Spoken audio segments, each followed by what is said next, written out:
Hello, everyone, and welcome to another MSP event. If you're new here, welcome. We're super excited to get started, and I'm so excited to have the one and only Michelle Vazzana with us today. But before we begin, I'd love to start things off with a fun little icebreaker as we let folks trickle in. And Michelle Vazzana, I love to hear all your summer plans coming up. You always are doing something really, really cool. And I'd love for you to share to the audience if you have any summer plans up in I your do. sleeve. Angelica, as you know, I'm an RVer, and Yes. my husband and I love being in the RV, and we're going to spend between 3 and 6 months in the RV, starting in like 3 weeks. So I'll be operating out of the RV for like the foreseeable future. So it's like super fun. Incredible. And so do you have a really big RV community? Do you have familiar faces, or do they kind of change every year when you go? There's some familiar faces, but new ones come in, and then we go to different places and meet new people. So it's kind of a constantly changing environment, which is interesting and fun. That's amazing. Well, that's amazing that you say that you're very good at constant environments, which is so key to this topic about agility and how you can, adapt to certain different places, and you're always traveling. And the one and only is talking about this topic. So I think it's very, very key and very prevalent. So thank you for sharing that. And thank you Absolutely. everyone for attending. I also would love to know where you're calling in from. So definitely add your city or country or wherever you're calling in from in the chat and we'll get started. So, hello, everyone. My name is Angelica. I am one of the community event managers at Modern Sales Pros. And for those of you who are not familiar, Modern Sales Pros is the world's largest and highest quality community for those in sales management, sales leadership, sales and revenue operations, and enablement, aka our Modern Sales Pros. Our mission is to create an environment for our members to answer questions they struggle to solve on their own and help them to see around corners they may not know about. We do this through live sessions like the one you're at today. We also have an online robust forum and our quarterly summits, which I'll talk about in the next few slides. And we're starting to get back into in-person events. So if you're not already a part of MSP, you'll be invited to join after this event. And some quick housekeeping notes. This event is being recorded. Michelle has an awesome slide deck that she'll be presenting today. You'll have access to that along with the key takeaways and recording at the end of the event. We'll send that to you via email before the end of the day. And we also have some interactive polls throughout. So we asked everyone and encourage everyone to please participate in our awesome polls. We always like to hear what our audience has to say. And speaking of our quarterly summit, you have to gear up in July. Join us for Camp Modern Sales, July 18th to the 19th. We have about 15 plus events, 3,000 Modern Sales Pros in attendance. We have some 35 plus high caliber speakers, including Michelle, which I'm super excited that she'll be joining us for our summit this year. And you can hear from leaders at SalesLoft, Outreach, Gainsight, Sage 2 Capital, and so much more. So don't miss out and sign up today. I'm actually going to drop the link in the chat and you can sign up using that link. It's free. Oh, there you go. And enough about me. I'm super pleased to announce our sponsor for today's event, VantagePoint Performance empowers sales forces with research-driven, agility-focused training tailored to fit your needs. VantagePoint is the only company qualified to provide sales agility training because they're the only company that has done the research. Learn more about VantagePoint Performance here. I'll drop the link in the chat, so be sure to check them out. And I'm passing the baton to Michelle Vazzana to say a few words about herself, Vantage Point, and get along with the presentation. And yeah, I'll pass it off to you, Michelle. Absolutely. Thanks, Angelica. Happy to be here, as always, with Modern Sales Pros. I love your organization. I love the way you go to market and the support that you provide for the audience. So Vantage Point, I guess, is best well known for our research, Angelica. We've done probably the most significant studies into sales manager behavior as well as salesperson behavior, and especially sales agility. So we're really the only ones that are truly bringing research-based frameworks for sales agility at all levels of the organization, which we believe is a pretty big differentiator and a big value that we're offering to our clients. So that's a little bit about us. I'm the co-founder and chief strategy officer. Thrilled to be here with you today. And I'm going to get ready to share my presentation, Angelica. So let me go ahead and do that. Let me share that now. And I'll get it in slide sorter. Make sure we see the right thing. Okay, good. Oh, we're off and running. Fantastic. So I'm going to be talking to you today about what we call foundational sales agility as the necessary ingredient to prime your sales force or yourself for the future. And I want to just kind of start with a little bit of a primer on what is agility. But I'm also happy to announce that our most recent book, The Sales Agility Code, Deploy Situational Fluency to Win More Sales, it's available now. You can go on Amazon and you can order it. You can go to Books A Million and order it in a variety of ways, but it is available now. We encourage you to go snap it up. It's really the first book on the topic of sales agility that's not only practical, but research-based. So what do we mean by agility? So when we talk about agility, Angelica, and as you know, it's really about adapting your behavior to the situation you're facing. And agility goes way beyond sales, right? There's agility in all kinds of domains, in sports, in the military, in medical emergency rooms, right? So agility is alive and well in many different domains, but the heart of agility is really this idea of situational fluency. And situational fluency is the ability to, number one, assess and make sense of the situation you're facing. And in our case, that's a sales situation, a buying situation. Select the optimal path forward out of more than one potential path, execute that path, right? And then continually monitor the impact. So that is the definition of agility. And we're going to tie that definition directly into sales. And I want to just give people a quick primer and reminder about sort of the breadth of the research and then which aspect of that research that we're going to hone in on for this particular conversation. So if you recall from some of our prior conversations with MSP and VantagePoint, the punchline of the research that we've done is that there's really multiple levels of agility within the sales force. There's this idea of organizational agility, which is make sure that organizations are linking salesperson activities with organizational results, and also that enabling sellers to be able to execute the activities that align with organizational results. Then we have this sort of middle layer that we call situational sales agility. And that started with some research by Florida State University Sales Institute, which VantagePoint has then validated and extended. And that's all about understanding that different buying groups or different opportunities represent fundamentally different buying situations and require more than one potential approach. And we talked about that on the last MSP webinar that we did, Angelica. And on this one, we're going to really hone in on this idea of foundational sales agility, which is really more about buyer psychology in the buying journey. But just a real quick recap of the research. For those of you that have been familiar with VantagePoint for some time, our first series of studies were really into sales management and sales leadership. What metrics do organizations use to measure and manage the sales force? And then how do the highest performing sales managers coach in ways that differ from their lower performing peers? And those studies were published in our books, Cracking the Sales Management Code and Crushing Quota. And they resulted in a framework that we call the Sales Management Code. And that sales management framework is a decision-making framework that drives organizational agility by equipping sales managers to determine which activities must my salespeople be executing to achieve organizational KPIs and results. How do I, as a sales manager, consistently coach to these activities in the highest impact way possible? And then how do I monitor leading indicators to reflect progress? And so that really formed the core of this idea of organizational agility.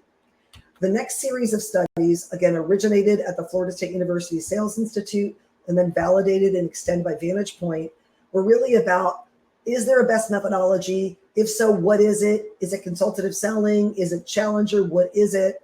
And do high performers use the same approach all the time? And if not, does adapting actually improve win rates? And the actual results of that series are interesting. And what researchers found is that every salesperson in any sales force across the globe faces between 4 and 6 unique buying situations that are different from one another and compromise a series of buying factors. They also found that there's actually multiple sales approaches or strategies alive and well within every sales force. There's a consultative approach, a disruptive approach, a competitive approach, and a financial approach. But that wasn't the most interesting thing, actually. The most interesting thing was that high performers choose different strategies based on the situation they face. Low and average performers use only one. It's the same, regardless of changes in the situation. So the key there is that high-performing sellers recognize that buying situations are not all the same, and they recognize that their approach to buying situations need to flex and adjust based on the buying situation they encounter. But we're going to lean into the last series of studies that we conducted, which we took the original information from the Florida State University Sales Institute, which was a fantastic set of research studies, and said, okay, there's probably more to the story here. There's all these buying factors that sellers have to take into consideration in order to analyze and make sense of the buying situation. How do they work together? Are there any insights, or are there certain buying factors that have an outsized influence on the buying situation? And then we took a look at the 4 different sales strategies: consultative, disruptive, competitive, and financial, to determine, are they truly 4 discrete strategies, or do they work together in some way that we're not aware of yet? And this is where it gets really interesting, because I get this question oftentimes. Is consultative selling really still relevant? Is it dead? Is Challenger the new thing? Or is it really all about financial selling and driving ROI? What's the real deal? And so we found some really interesting things. The first thing that we found was that there was only one buying factor out of about 28 of them that was relevant and statistically significant in over 4,000 buying situations that we studied. And that was the stage of the buying journey that the buyer was at when the seller encountered them. And it's really interesting that buying journey was the one factor that had an outsized influence on the buying situation sellers face, because that's highly relevant to recent research by Gartner that says, buying journeys are becoming increasingly nonlinear. It's really critical for sellers to understand the journey that the buyer goes on, particularly the emotional aspects of this buying journey. And we're going to talk a little bit more about that as we go through the rest of this presentation today. So buying journey, outsized influence on the buying situation. So this is really sort of the foundational piece that sellers need to understand in order to be situationally agile. So why is the buying journey more important than the selling journey? And this is where you can start thinking about the sales methodologies you've been exposed to, the sales training that you've received. Think about your CRM system, whether it's Salesforce.com or Dynamics or HubSpot or some other. And when you look inside your CRM, you'll see stages of a sales process. You won't see stages of a buying journey. And then when you look at training that you've received in the past, some of that training aligns with a sales process. Other training aligns with a buying process.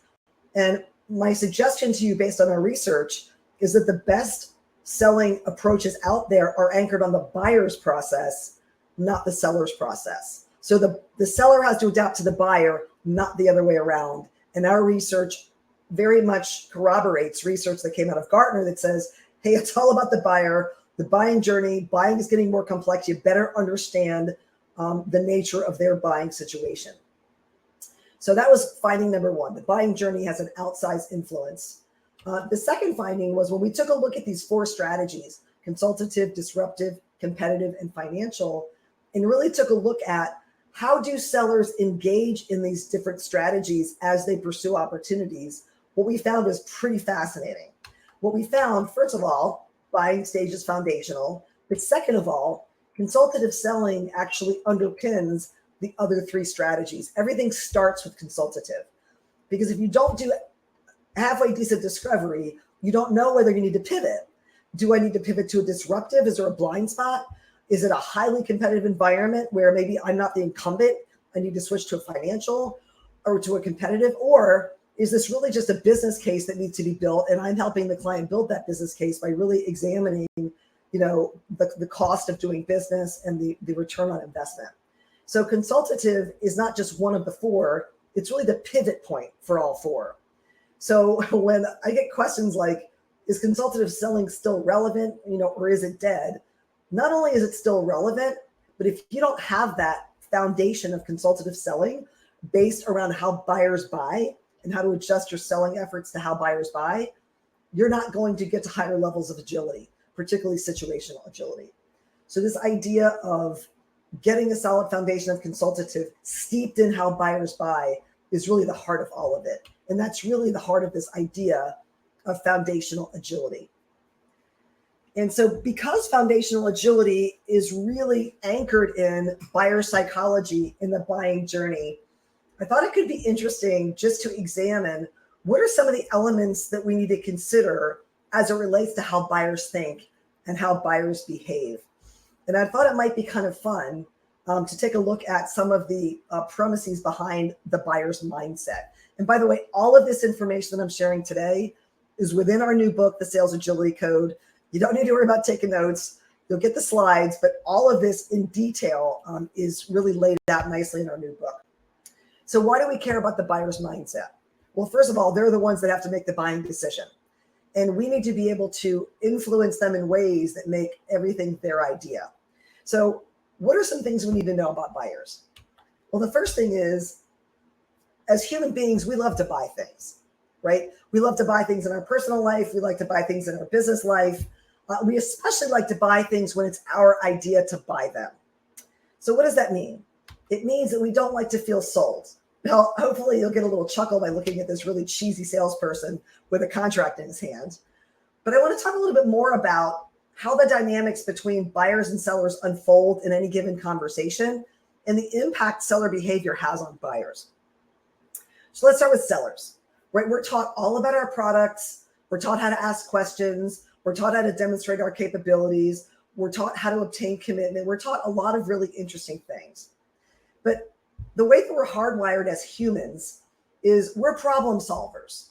And we're much better at solving problems than we are at necessarily analyzing and digging into problems. And from a psychological perspective, that solving-oriented behavior is called the writing reflex. So if I'm a seller and I'm chatting with the buyer and I happen to uncover several problems the buyer has that I can solve, I am psychologically hardwired to want to jump in and tell the buyer how I can solve those problems and right that wrong or solve that problem. And that writing reflex is strongly embedded in our psyche. And in order to be an effective seller and align with buyers and align with buyer behavior, we have to actually resist that writing reflex. We have to kind of take a deep breath and say, all right, I know I can solve this, but the buyer's probably not ready yet. And so I'm going to give you an example of how this unfolds. And think of idea of therapy or a therapist. Not that I've ever been to therapy, but I've had friends who've told me about it. And what they've told me is that it takes several sessions with a therapist to accomplish anything. And the reason that happens is because of this sort of psychological interplay between the therapist and the patient. It's the same with a buyer and a seller. So since the buyer is the one that has to decide, and since the patient is the one that has to change their behavior, the buying decision and changing the patient's behavior have to be that person's idea, not the therapist, not the seller. So in order to be an effective seller, psychologically speaking, I have to become more mindful and skillful at making change the buyer's idea, just like the therapist makes change the patient's idea. So how do buyers and all humans really explore their thoughts and beliefs? Well, the way that they do that is they do that by talking about them, right?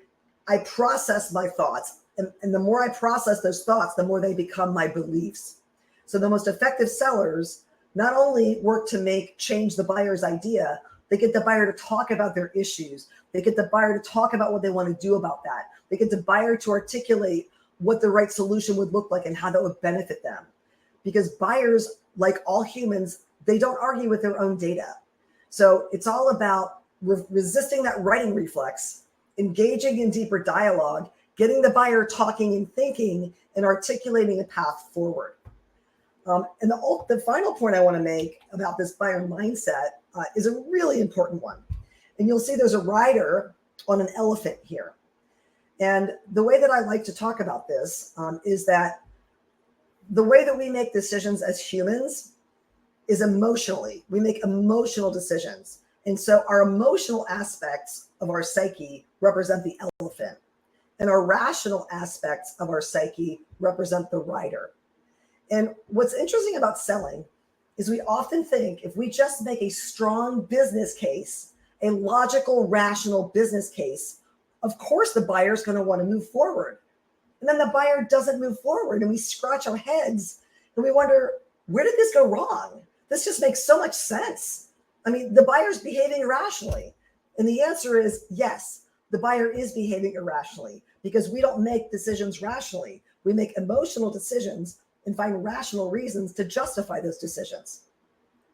And if you think about some of your own personal decisions, you can probably get support for that. So the elephant is the one in charge, not the rider. And if the elephant feels like going along with what the rider says, the elephant will. But if the elephant doesn't want to, then the elephant doesn't have to and won't. So it's very interesting to think about the fact that when it comes to making decisions and deciding for change, the emotional drivers are significantly stronger than the rational drivers. And we listen more acutely and more fully to the emotional drivers rather than the rational drivers. So that's a little bit about how buyers think, how humans think, quite frankly, and some of the psychology behind decision making. So if you're fascinated by this topic, I can recommend a couple of really fantastic books. One of them is called Thinking Fast and Slow by Daniel Kahneman, who's a Nobel laureate. And another one is called Predictably Irrational, and that's by a gentleman named Dan O'Reilly. Both of those are excellent books. Most people in the sales space that really lean into buying psychology and human psychology are big fans of those two books. And a lot of these and additional topics I'll discuss come out of these books. So let's go with the emotional piece for just a moment, the elephant and the rider.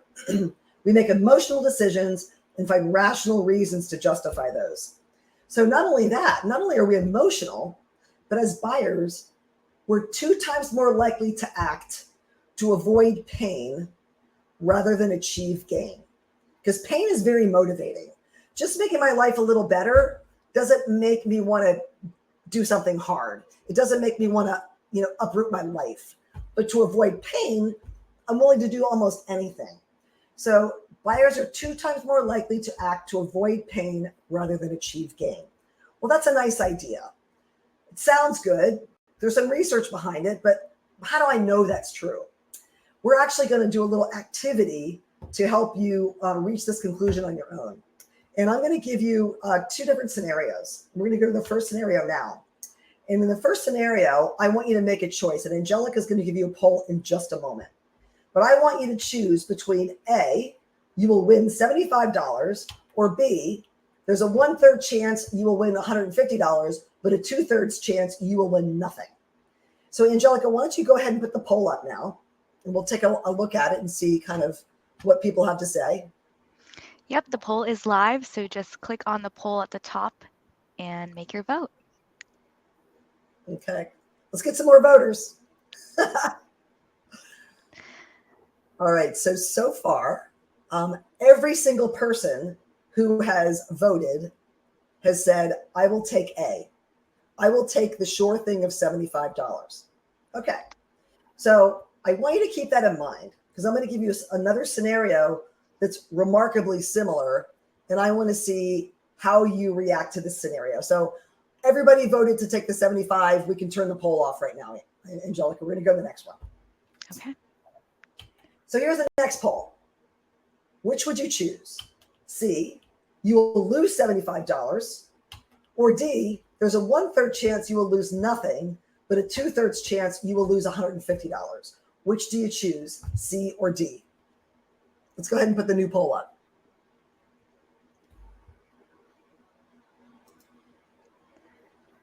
All right, folks, it is live. I still see the other one.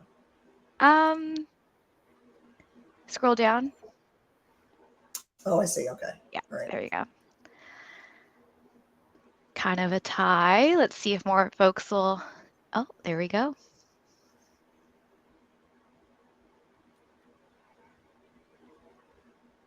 So this is really interesting, Angelica, and a little bit different than I typically see. Right now, choice D is the favorite, but not by a lot. Usually there's a lot more of a significant difference between the two. And you can go ahead and close that. Choice D is still the favorite. So let's talk about, psychologically speaking, why choice D was the favorite.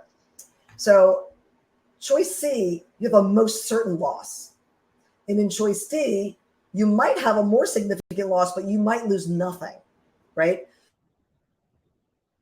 Avoid a loss rather than to achieve a gain.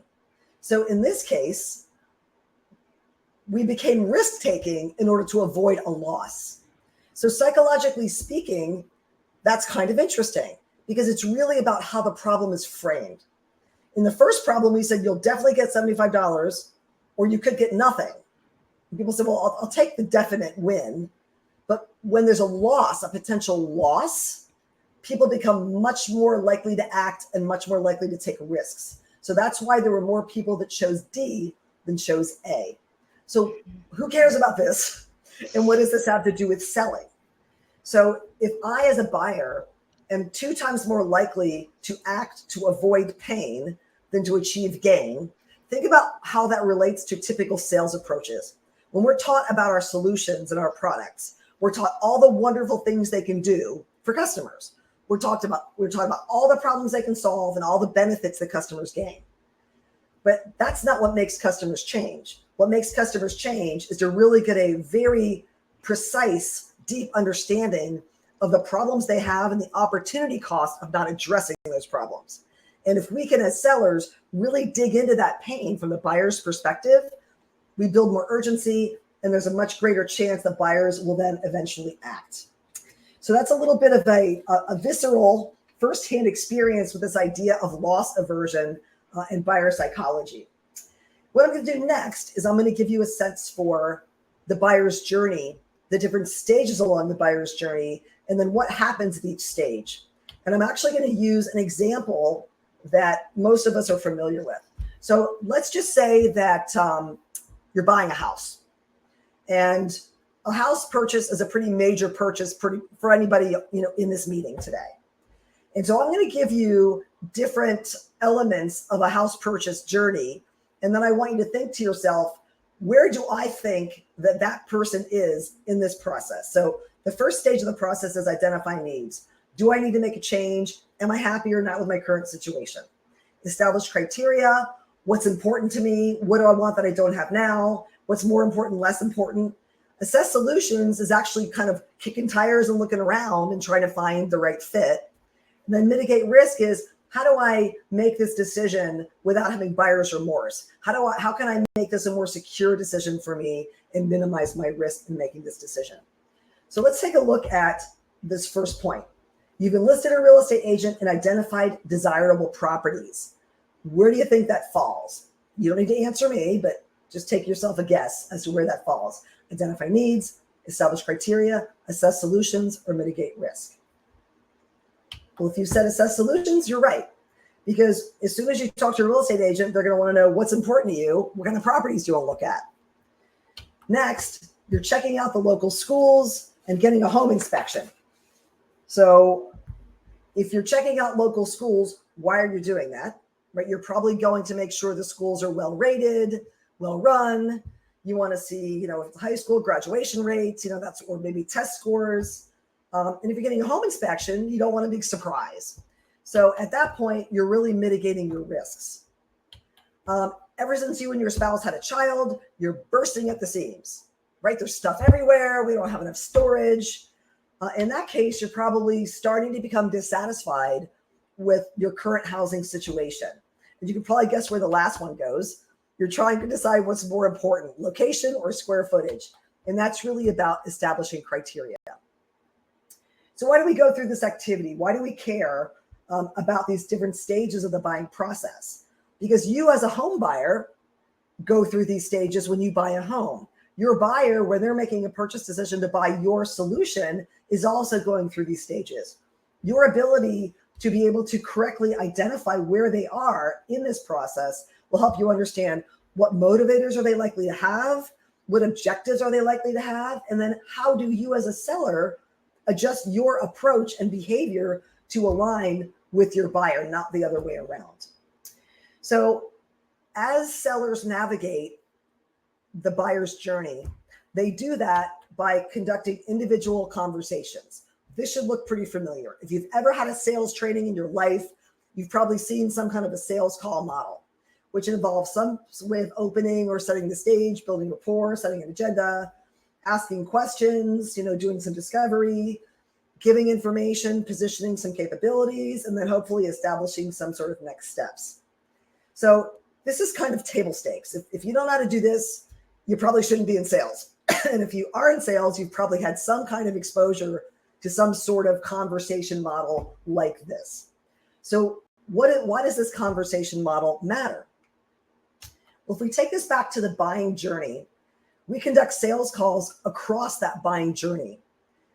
And when we conduct sales calls in the identify needs stage of the buying journey, that's pretty different than we conduct sales calls at the establish criteria or assess solution stage, which is then different from the mitigate risk stage. So how I open the call, what information I seek, what information I provide, and what type of commitment I look for should be relevant to that stage that buyer is within that buying journey.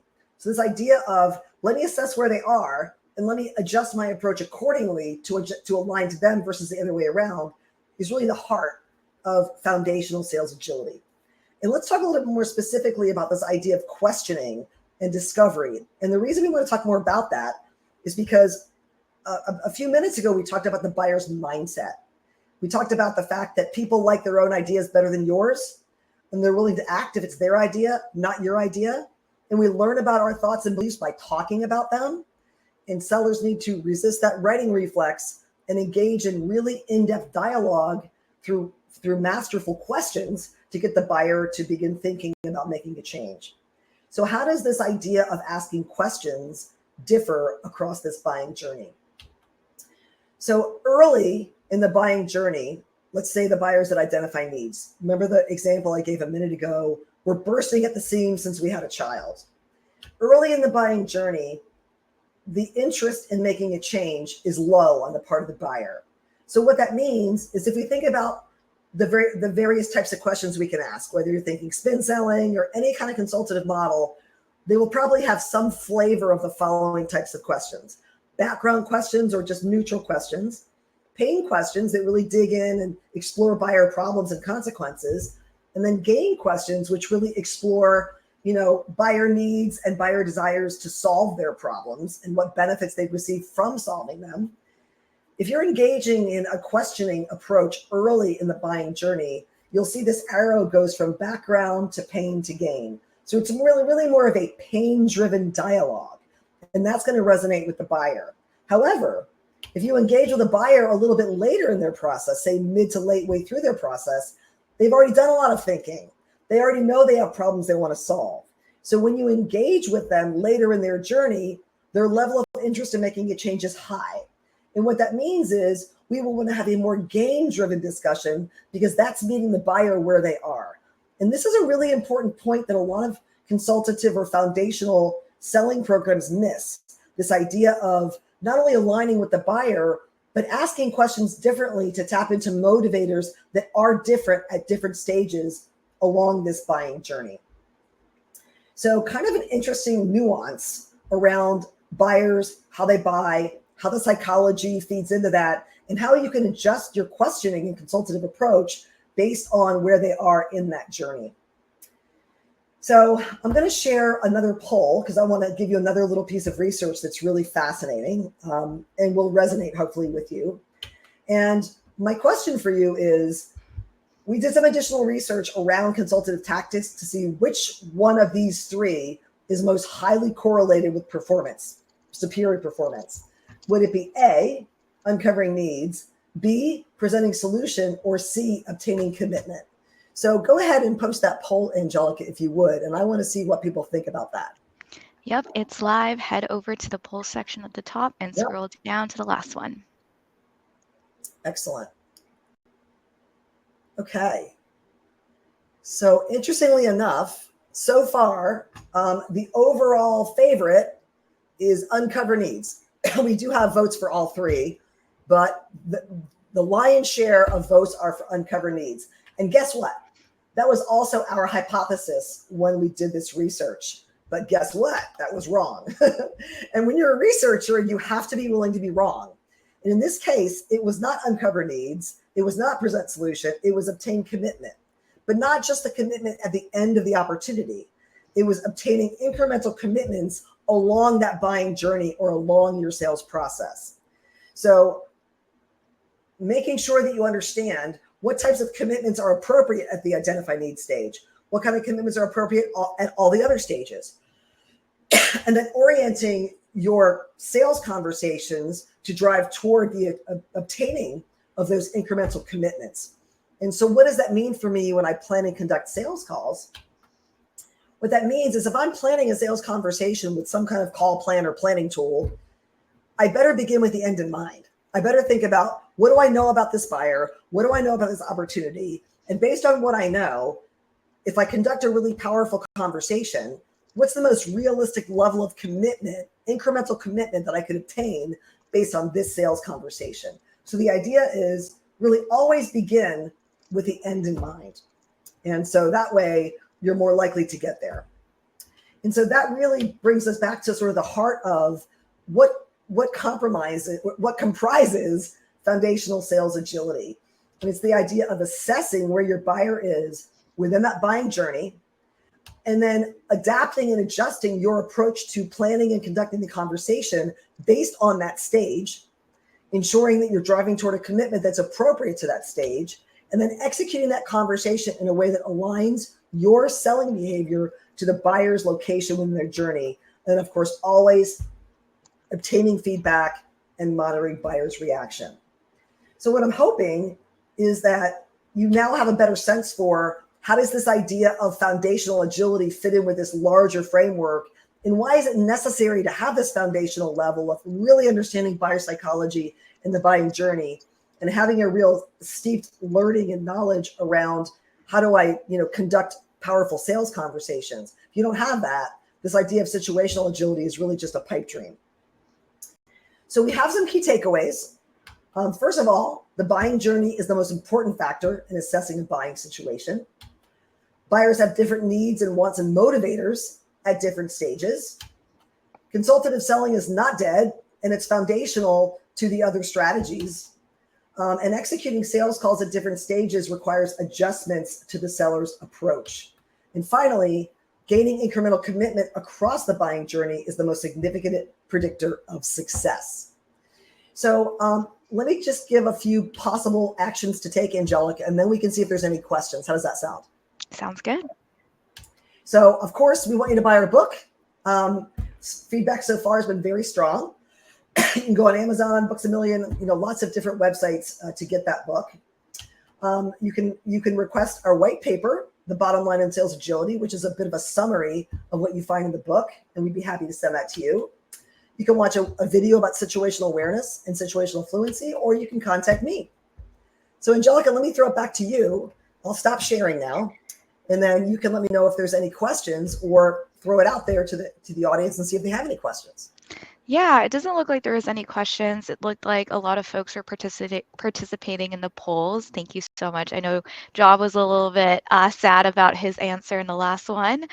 He was a little bit surprised, and yeah, I've added all the links that you added to the slide. I'll also add it to the previous event page. But we have a couple minutes, folks. We have the lovely Michelle here. So if you have any questions, if you want her to double click on certain things throughout her presentation that you want her to kind of expand on, feel free to drop your questions in the chat. We also have a Q&A function at the top right-hand corner. There's a lot of really good stuff that Michelle covered. So feel free to ask the questions now that we have her. Yeah, and if people don't have questions now, they can always follow up with me. I've got my email right here, Angelica, and people know how to reach me. Yes, definitely. Reach out to Michelle. She loves emails, and she's also on LinkedIn. It looks like we have one email, or sorry, not one email, one question by Tom. Sure. As a sales leader, how do I make this real for sellers? Oh, good question. Good question. So when you think about how to make this real, it really is about how sellers pursue opportunities, right? So if I have a seller who's pursuing an opportunity, as a sales leader, the best thing I can do is I can get involved early in that opportunity, not late, because that makes a big difference. And as I get involved early, I can start asking questions about where that buyer is in that buying journey, how they know, what is their evidence. What issues are they looking to pursue with that buyer that our solutions can solve? And then how am I planning conversations to go in and really dig around at those issues and build urgency? Most deals don't move through the pipeline because there's no urgency, right? And so helping sellers build urgency and build a case very early in that sales opportunity is the most powerful thing you can do. But as a sales leader, you also get involved in later stage opportunities where the sales already kind of well baked. And in those times, it can be really useful to really dig into, who else are they looking at? What are their decision criteria? How do we line up? What does the decision process look like? Later stages of that buying journey, there's a lot of evaluation going on. There's a lot of risk mitigation going on. So really diving into those topics with your seller that are appropriate for where they are on that journey will help the seller, number one, be more comprehensive, and number two, have a much better chance of ending with a win. There you go. Join the conversations early. Thanks, Michelle. Thanks, Tom, for your question. Anyone else has a question for Michelle? Oh, Job has a question. How do I not immediately jump down the buyer's throat with my solution? I like to talk. So let me just give you an example. And I'm going to give you a personal example because that might resonate more. You're going out on a date and you're on the first date. And on that first date, the person that you went out with spent most of the time talking about themselves, didn't ask you many questions about you, and gave you a lot of information. Are you still interested? Probably not. There's probably not going to be a second date. So the point is, people like to talk about themselves more than they like to hear about you. And so your ability to hold back, to resist that writing reflex and just keep asking questions, you have to give information at some point, but the more you get the buyer to talk about themselves, just like the more you get your date to talk about themselves, it's going to work out better for you. So knowing that it's ineffective is one, I guess, arrow in your quiver, but knowing what to do about it is another one. And that's about sort of resisting that writing reflex and getting very curious about the person you're talking to. There is that saying, to be interesting, be interested. Yes, that's perfect, Angelica. Yep. That's perfect. Thank you, Job, for your question. And thank you, Michelle, for that analogy. Awesome. Well, it looks like we have all the questions answered. We have a few moments, but again, we have Michelle's email. Oh, it looks like another question came in. From Will, it is fascinating that uncovering need is less important than obtaining the commitment. Thank you for that. Yeah, so let me clarify that, Will, because I don't want to have you walk away with a feeling that uncovering needs is not important. It is. And even if you're really effective at uncovering needs, if you don't drive toward commitment, you're not going to advance the sale. So it's not that uncovering needs is unimportant, but it's not enough. You need that other element of, I need to uncover needs in a way that drives toward an outcome, a commitment that I need the buyer to make that moves this process along. So it's not that one's more important than the other. It's just that one without the other isn't enough. I hope that helps clarify. Yeah, let us know if that answer is correct. And if there's any other questions. Oh, he says, love it. Thank you, Will. And thank you, everyone. Cool. I also added Michelle's email, her LinkedIn. Stephen is going to buy your book. That's good to see. Awesome. Thanks, We're really Stephen. glad to hear that. Thanks, Stephen. Well, awesome. I think that is up for today. Thank you, everyone, for participating. And thank you, for Michelle, for this lovely, amazing Thanks, session. everyone.